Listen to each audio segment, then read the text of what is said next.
The 2026 World Cup is different. Here's why it actually matters. Picture the biggest sporting event on the planet. Bigger than the Super Bowl. Bigger than the NBA Finals. Bigger than March Madness, the World Series, and the Kentucky Derby combined. Now picture it happening right here in the United States. That is 2026. Every 4 years, the FIFA World Cup takes over the entire world. But this one is different.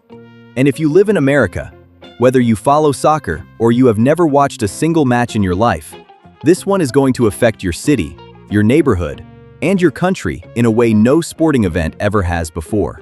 Here is the thing most Americans do not realize. The World Cup is not just the biggest soccer tournament on Earth. It is the most watched sporting event in all of human history. The 2022 World Cup in Qatar pulled in an estimated 5 billion viewers. That is more than half of every living person on this planet, all watching the same event at the same time. The Super Bowl draws around 100 million.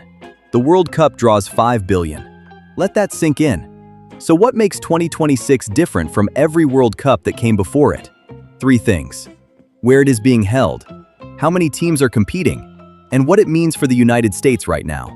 Start with the location. For the very first time in World Cup history, 3 countries are co-hosting a single tournament. The United States, Canada, and Mexico. That has never happened in over 90 years of World Cup competition. Never.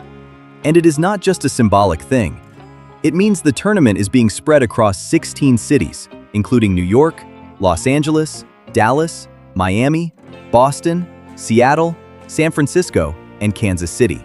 Games will be played in stadiums that Americans already know and love. MetLife Stadium in New Jersey, home of the Giants and the Jets, will host the final. AT&T Stadium in Dallas, SoFi Stadium in Los Angeles, Levi Stadium in San Francisco. These are places American sports fans already fill on Sundays. Now the entire world is coming to watch soccer inside them. That is a level of scale that is hard to wrap your head around. And here is the other thing about the United States hosting.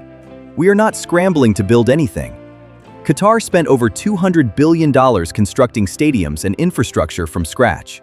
The US already has everything. The venues exist. The airports exist. The hotels exist. The infrastructure has been tested by millions of fans for decades. We are ready. Not preparing, ready. Now let us talk about the number of teams. For 2026, FIFA expanded the field from 32 teams to 48. That is 16 extra countries earning the right to compete. 16 more flags. 16 more stories. And for American fans, it means more matches than ever before. The 2022 World Cup had 64 games total. 2026 will have 104. 104 games being played in American cities over the course of the summer. For a country where soccer is still growing, that is a massive deal. It also matters because expanding to 48 teams changes who gets in. More spots go to Africa, Asia, and the Caribbean. That means more chances for the underdog runs that make the World Cup unforgettable. Remember 2022? Saudi Arabia beat Argentina in one of the biggest upsets in sports history. Morocco became the first African nation to ever reach the semifinals. Japan knocked out both Germany and Spain in the group stage. With 48 teams, 2026 is going to produce even more moments like those. More shocking results. More unknown players becoming household names overnight. More reasons to stay up and watch. And then there is the money side of it. FIFA brought in around $7.5 billion from the 2022 tournament. For 2026, projections are already pushing past $11 billion. That 40% increase is driven almost entirely by one thing: the American market. American broadcasters, American advertisers, American sponsors, and the fact that games are being played in American time zones for once.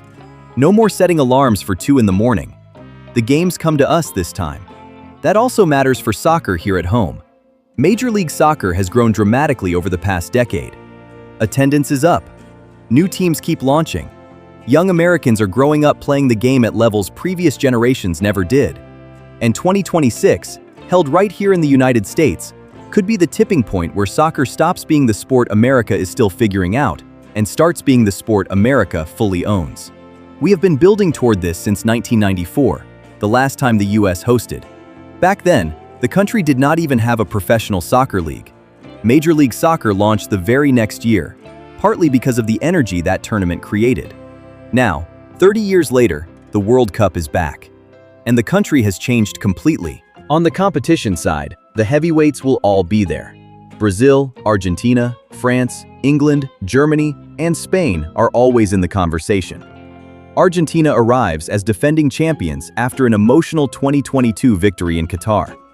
If Lionel Messi competes, he would be chasing back-to-back titles, something that has not happened since Brazil pulled it off in 1958 and 1962.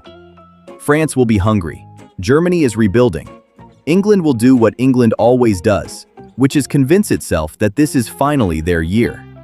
But the story of 2026 is not just about the traditional powers. It is about what happens when more countries get a seat at the table. More nations from Africa, Asia, and the Americas qualifying means more diversity on the pitch, more upsets in the bracket, and more moments that remind you why billions of people love this sport in the first place. Because at the end of the day, the World Cup is not really about the numbers. It is not about the billion-dollar revenue projections or the stadium capacities. It is about what happens when the entire world competes in the same place at the same time.